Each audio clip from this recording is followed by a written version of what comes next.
Good morning, Tottenham fans.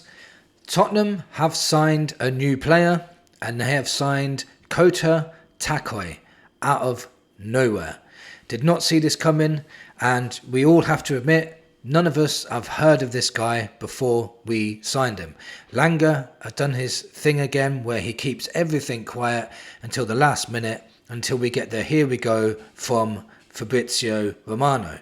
So all I knew straight away was he was 20 years old. He'd be 21 in September. He's 6'3", and he just became a Japanese international in last September. So what I wanted to do is I researched a hell of a lot. I watched a lot of other YouTube channels speaking about what they found out about him too.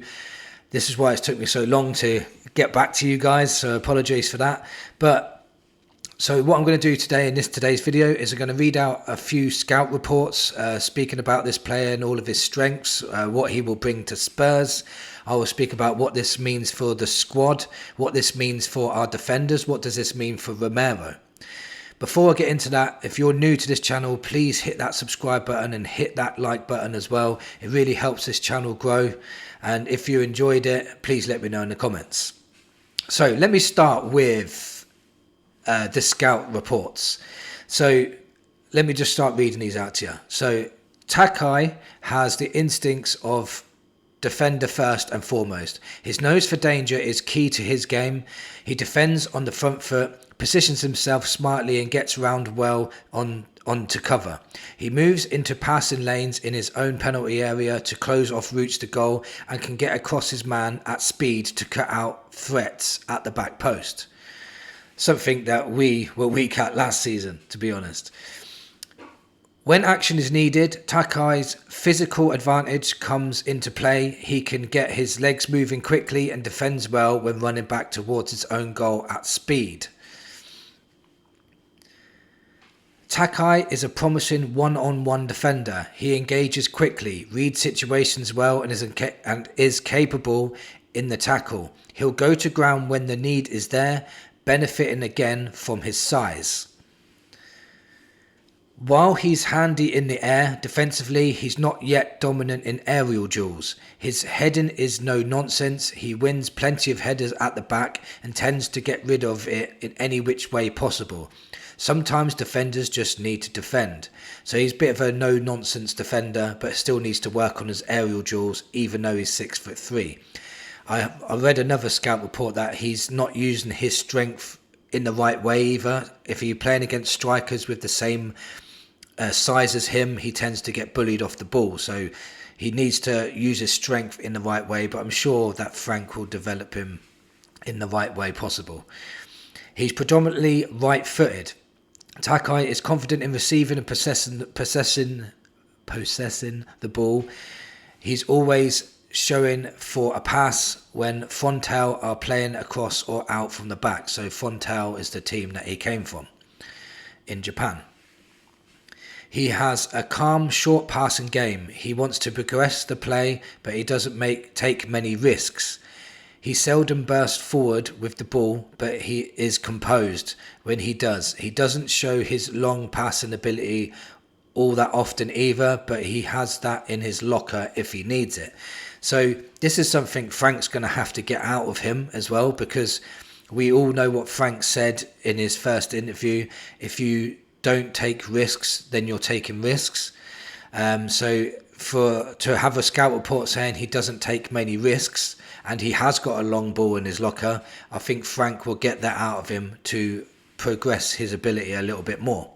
So that sounds good. Like, his scout reports all sound good. There are some weaknesses. Obviously, he's only 20 years old. He hasn't played at the highest level yet, but he has played for a Japanese international side now, which will increase his development even faster.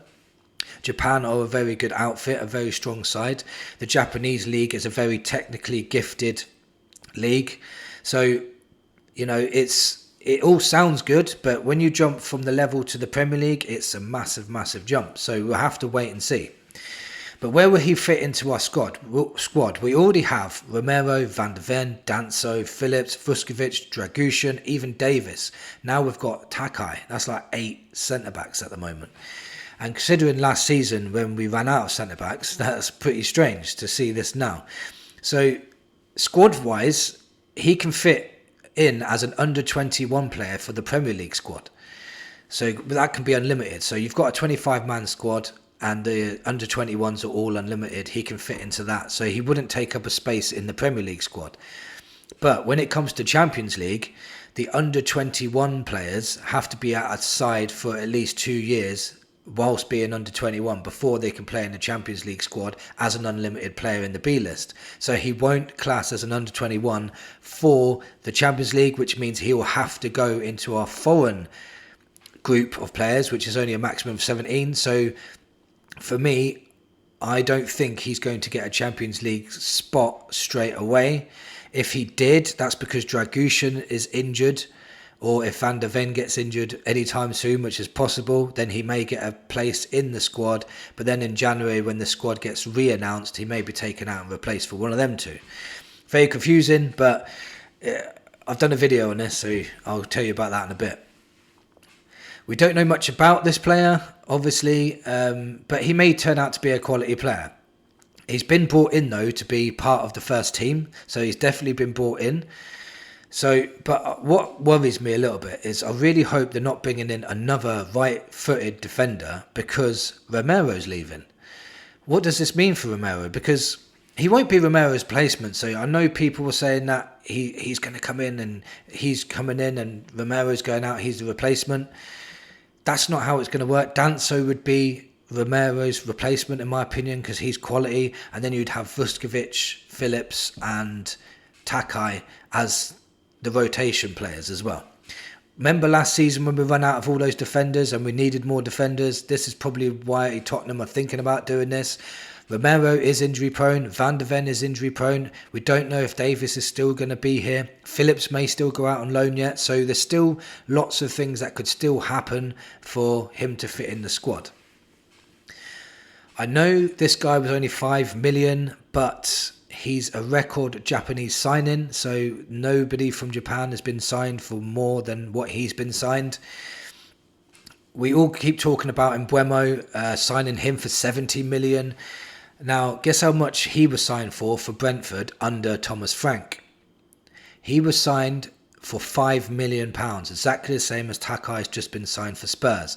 He was also signed from Troyes AC, who were in the second tier of the French league at the time. He was 1 week away from being 20 years old, so it's all pretty similar to Mbeumo when he was signed.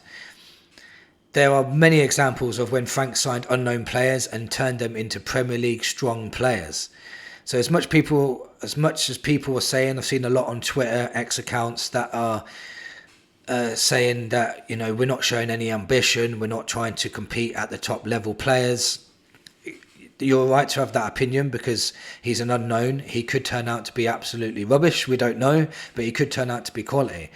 But you've still got to sign the unknowns to try and get ahead of the game because we can't sign £100 million players like Liverpool, City and Chelsea every window. It's just not sustainable for a club like Spurs. And if a player was worth 100 million, they're more likely to go to City, Liverpool and Chelsea anyway because of the wage structures that they can give them. Also, if you spent 90 million on a player, it doesn't mean it's guaranteed to work out. Look at Anthony at Manchester United. He was 90 million and he's absolutely garbage in the Premier League. We all want a Brighton signing until we make a Brighton signing. So, of course, I still want us to go out there and sign the Ezes and Mbeumo's. We can't just stick to this one guy and hope that he turns out okay. We still need top quality signings going forward. Maybe we've spent 5 million on this guy to save money to spend more money on forward players.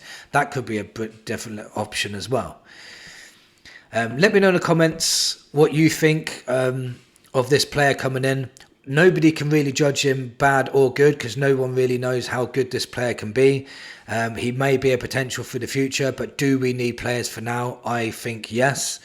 Was it a position that we was desperately needed? I don't think it is. But as long as we do sign these forward players like Eze and Mbeumo and we do sign a solid midfielder, then it's no problem with me. Let me know in the comments what you think. Thank you for watching and come on you Spurs.